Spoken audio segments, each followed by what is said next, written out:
వీడు భూపతి కొడుకు విక్కీ. తండ్రి కన్నా ఒక మెట్టు ఎక్కువే. వీడి కంట్లో ఏ ఆడపిల్ల పడ్డా వాళ్ళ జీవితాన్ని నాశనం చేసే వరకు నిద్రపోడు. కాలేజ్, క్లబ్, పబ్బుల్లో డ్రగ్స్ని యువతకు అడిక్ట్ చేసి వాళ్ళని పాడు చేస్తూ ఉంటాడు. వీళ్ళ దుర్మార్గాలకి ఎంతోమంది అమాయక ప్రజలు నేటికి బలవుతున్నారు మేడం. వీటికి అంతం ఎప్పుడు అని మన మనస్సాక్షిని మనమే ప్రశ్నించుకోవాలి మేడం. Stop it. పోలీసులై ఉండి ఇలా పిరికి వాళ్ళ మాట్లాడడం మంచిది కాదు. ఒక తల్లి 9 నెలలు తన బిడ్డను కడుపులో దాచుకుని ఎలాగైతే కాపాడుతుందో అలాగే చట్టాన్ని కాపాడడం ప్రతి ఒక్క పోలీసు వాడి కర్తవ్యం. పోలీసులు దేశానికే కంచుకోట లాంటి వాళ్ళు. మనల్ని ఢీకొంటే పగిలేది తలలే, మండే నిప్పుని, రగిలే జ్వాలని, అంటుకుంటే మిగిలేది బూడిదే అని ఆ క్రిమినల్స్కి అర్థం అవ్వాలి.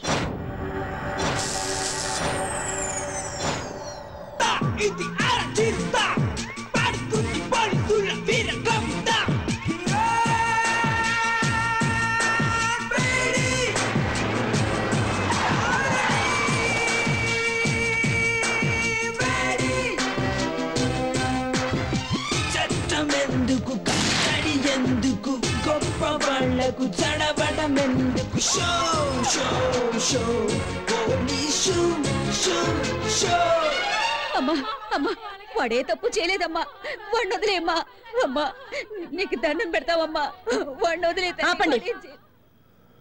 ఎన్ని రోజులు ఇలా భయపడి బతుకుతారు? ఇంకా ఎన్ని రోజులు ఇలా ఏడ్చి మీ పిల్లల్ని కాపాడుకుంటారు?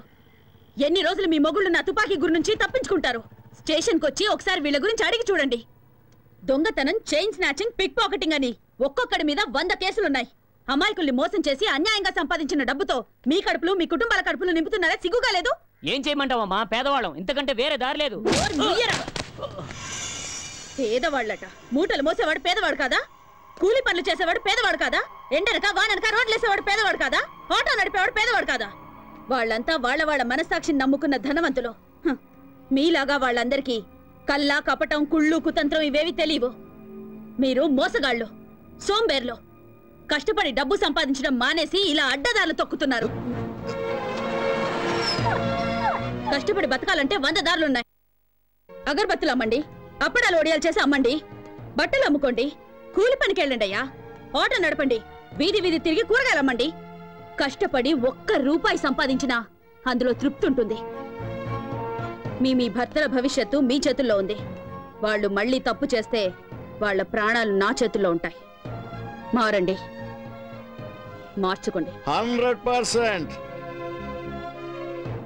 ఎవరైతే భయపడతారో వాళ్ళు ఖచ్చితంగా తప్పు చేయరు మేడం. వీళ్ళందరికీ మీరంటే భయం ఏర్పడింది కనుక ఇకపై ఏ తప్పు చేయరు మేడం. బోలో భారత్ మాతాకి చేస్ చేస్ చేస్. Sharada, good morning madam. Good morning ma'am. ఈ ఫోటో చూడండి. వీడి పేరు డానియల్. వీడి చాలా కేసులు ఉన్నాయి. He involved in 3 murder cases, 2 VIP kidnap cases. ఈ టైంలో అతను కంట్రీ క్లబ్ లో ఉంటాడు మేడం. గుడ్. దిలీప్, నా ఆఫీస్ రూమ్ లో ఉన్న ఫైల్ నంబర్ 32 తీసుకురా. ఓకే నాన్న, వస్తానన్నా. అలాగే అమ్మా. వస్తానమ్మా. అలాగే. Miss Kiran Bedi, we are from vigilance. మీ మీద మా కంప్లైంట్ వచ్చింది. By the way, this is the search warrant. Please cooperate and stay wherever you are. Please. Move. Oh, you search there.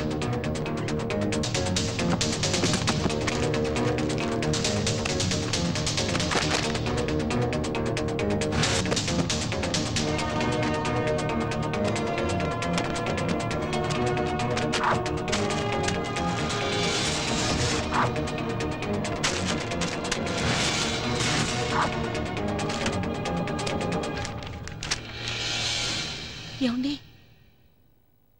Miss Kiran Bedi, మీ నాన్న ఒక సామాన్య కానిస్టేబుల్. నువ్వు జీవితాంత పోలీసు ఉద్యోగం చేసినా ఇంత సంపాదించడం సాధ్యం కాదు. అంతకంటే పెద్ద నేరం ఒక పోలీస్ ఆఫీసర్ ఇంట్లో కొకైన్, గంజాయి దొరికాయంటే shame on your part. So you are under arrest. ఇల్లంతా వెతికినా మీకు దొరికింది ఇదేనా? మీరు వెతకాల్సిన చోటు ఇంకొకటి ఉంది. నేను చూపిస్తాను. దిలీప్,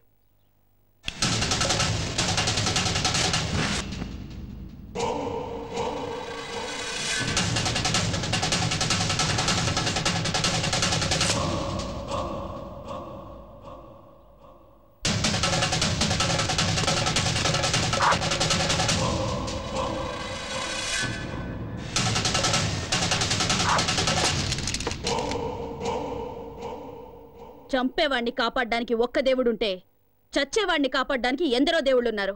చట్టాన్ని కాపాడాలని కంకణం కట్టుకున్న ఈ కిరణ్ బేడిని మోసం చేయడం impossible. Now you are all under arrest.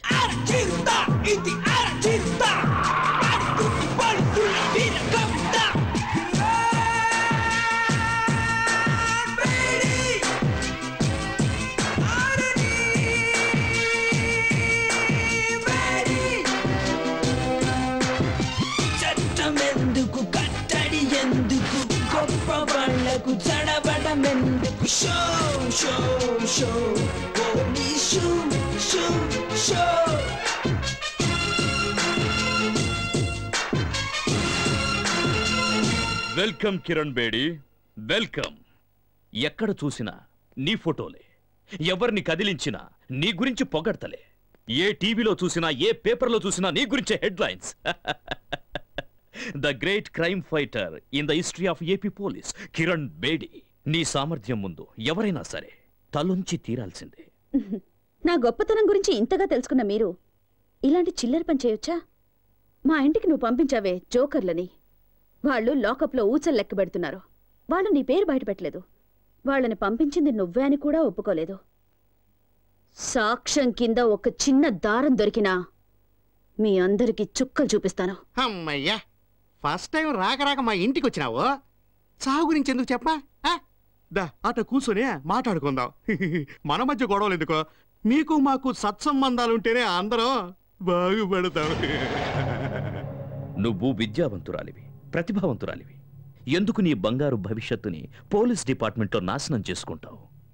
మీ నాన్న ఆశయం నెరవేర్చడం కోసం ఆ గవర్నమెంట్ వాళ్ళిచ్చే జీతంరాళ్లతో జీవితం గడుపుకుంటావా? మాతో చేతులు కలిపి ఒకటవ్వు, ఎంత కావాలో తీసుకో, జీవితంలో సెటిల్ అవ్వు, ఎంజాయ్. ఎంతో మంది పోలీస్ ఆఫీసర్స్ ఎలక్షన్లో నిలబడతారు. ప్రజాసేవ చేస్తామనేది వట్టి బోటకం. ఏం చేశామన్నది కాదు, ఎంత సంపాదించాం అన్నదే ముఖ్యం. నెలంతా కష్టపడ్డా నీ జీతం 35,000 నుంచి 40,000 మెచ్చదు. అదే 20 ఏళ్ల పిల్లకాయలైతే రోజంతా ఏసీ గదిలో కంప్యూటర్ ముందు కూర్చొని ఐటీ గిటీ అంటారే, వాళ్ళ జీతం నెలకి 1,00,000 రూపాయలు. అట్ట కూడా పెట్టిన డబ్బుతో శంషాబాద్ ఎయిర్పోర్ట్ దగ్గర 1 ఎకరంలో ఇల్లు, ఇంట్లోనే స్విమ్మింగ్ పూల్, పెద్ద కారు, తోట, ఇంటిపైన హెలిప్యాడ్. ఆడ నుంచి స్విమ్మింగ్ పూల్లోకి డైవ్ చేయాలని కలలు కట్టా ఉంటారు. మేడం, ప్రతి నెల గవర్నమెంట్ మీ డిపార్ట్మెంట్ వాళ్ళకిచ్చే జీతం లేట్ కావచ్చు, కానీ నేనిచ్చే మామూళ్ళు మాత్రం ఆన్ టైం. మీ మాటలకి మురిసిపోయి ఆనందించడానికి, మీ బెదిరింపులకు భయపడి సలాం కొట్టడానికి మీరు వేసే ఎంగిలి మెతుకులకు ఆశపడే వేరే ఆఫీసర్స్ లాంటి దాని కాను నేను.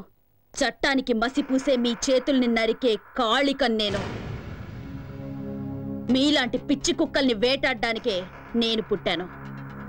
మేం ఆడిందే అసెంబ్లీ, పాడిందే పార్లమెంట్ అనుకుంటున్న మీ ఆలోచనల్ని మూట కట్టి మూలన పెట్టండి.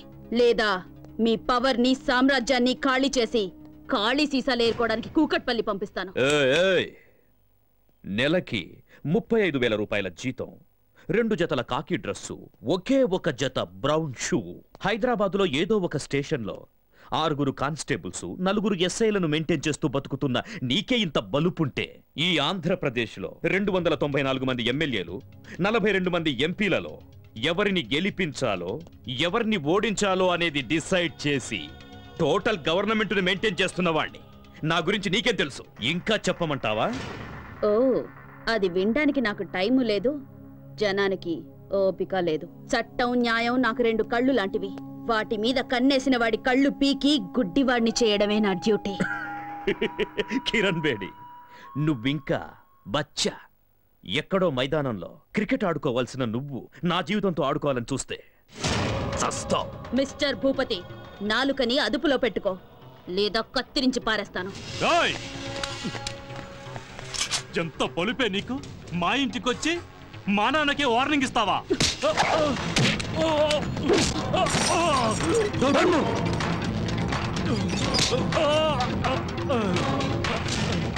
ఎంత ధైర్యం రా నీకు? నాకే గురి పెడతావా? ఒక్క విషయం గుర్తుంచుకో, ఈ కిరణ్ బేడి తలుచుకుంటే ఏ క్షణానైనా నీ చేతులకి బేడీలు వేయగలదు.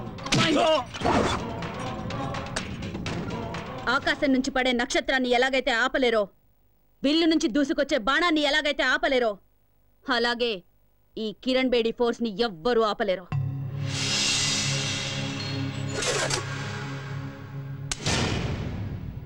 ఎప్పుడైనా కిరణ్ బేడిని ఏం చెయ్యలేనే అని విరక్తి పుడితే షూట్ చేసుకోవడానికి పనికొస్తుంది.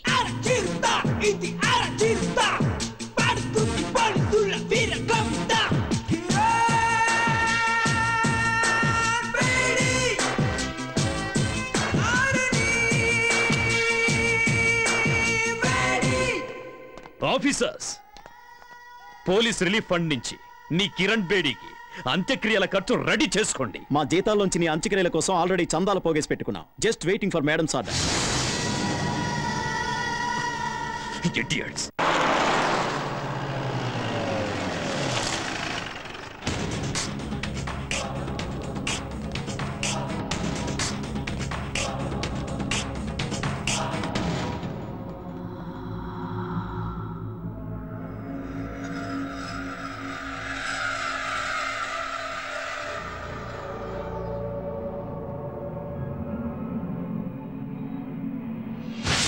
హాస్టల్లో ఉన్న వాళ్ళందరిలో శ్వేత చాలా బ్రిలియంట్ స్టూడెంట్ మేడం. అంతేకాదు చాలా ధైర్యస్తురాలు.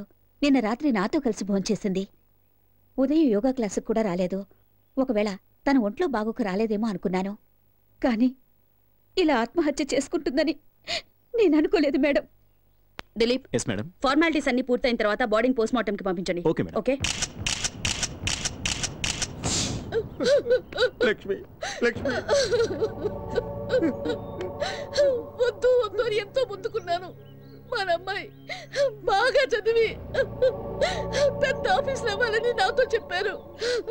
ఇంతలోనే నీకు 100 ఏళ్ళు నిండాయా? రండమ్మా, రండి ప్లీజ్, బాధపడకండి. తీసుకోండి.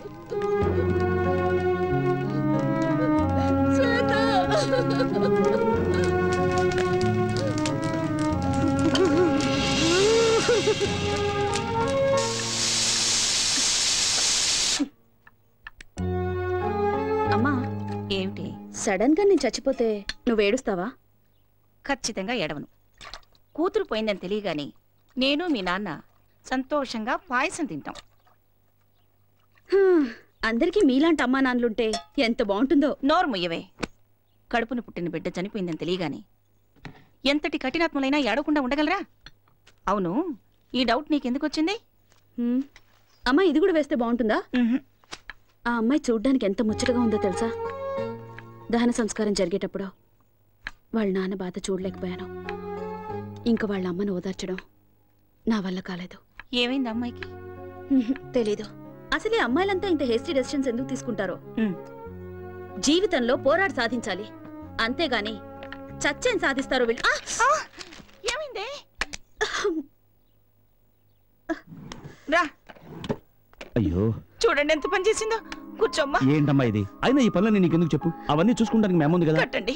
శారదా, నీకైనా బుద్ధి ఉంది కదా. సాయం చేద్దాం అనుకున్నాను నాన్న. ఖాళీగా ఇంట్లో కూర్చొని ఏం చేయను. అందుకు నీ పని చేస్తావా? అయ్యో, కొంచెం వచ్చుకోమ్మా.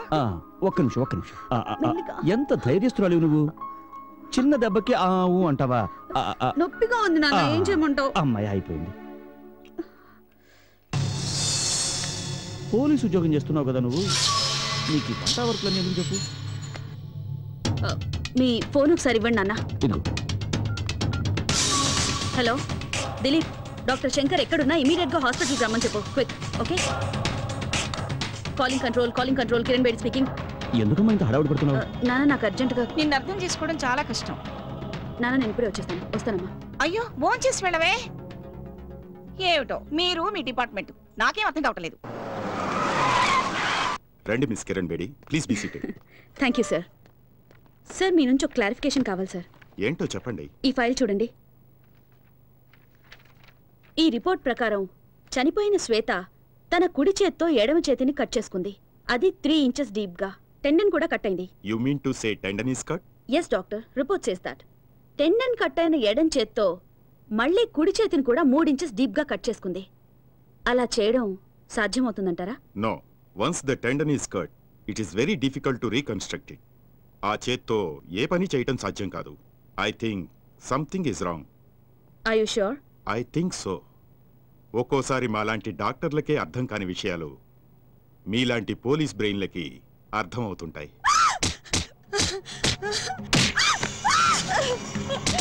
కొట్టకండి ప్లీజ్ కొట్టద్దు కొట్టద్దు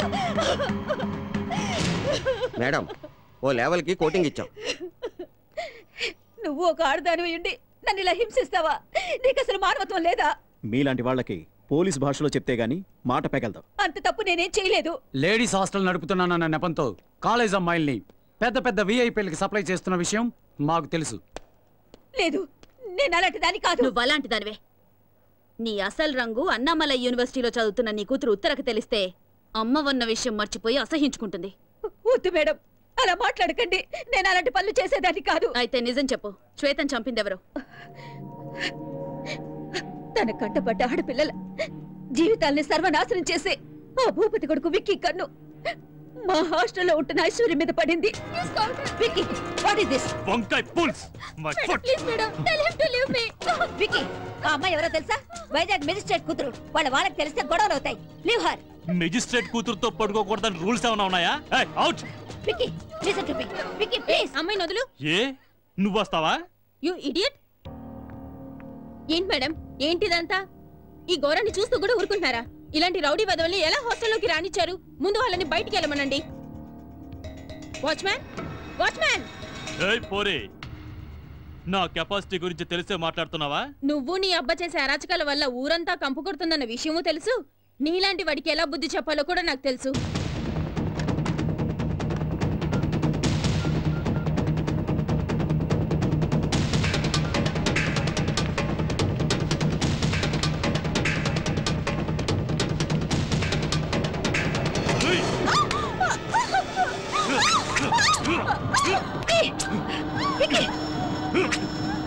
నువ్వు చేస్తున్న పని.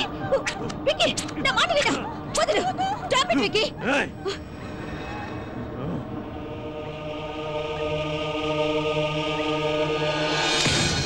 వాడి చేతుల్లో బలైపోయిన ఆడవాళ్ల గురించి ఆల్రెడీ ఒకసారి నేను డీసీపీ గారికి కంప్లైంట్ ఇచ్చాను. మా అబ్బాయి హాస్టల్లో ఉన్న ఆడపిల్లల్ని బలవంతంగా తీసుకెళ్లి మానభంగం చేశాడు అని డీసీపీకి కంప్లైంట్ ఇచ్చావు కదా, అదే ఈ పేపర్.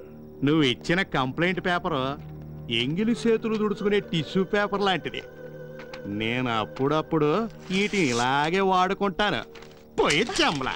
ఈ విషయం బయటికి తెలిస్తే ఎక్కడ నా కూతుర్ని చంపేస్తారోనన్న భయంతో మీతో అబద్ధం చెప్పాను మేడం. నన్ను క్షమించండి మేడం.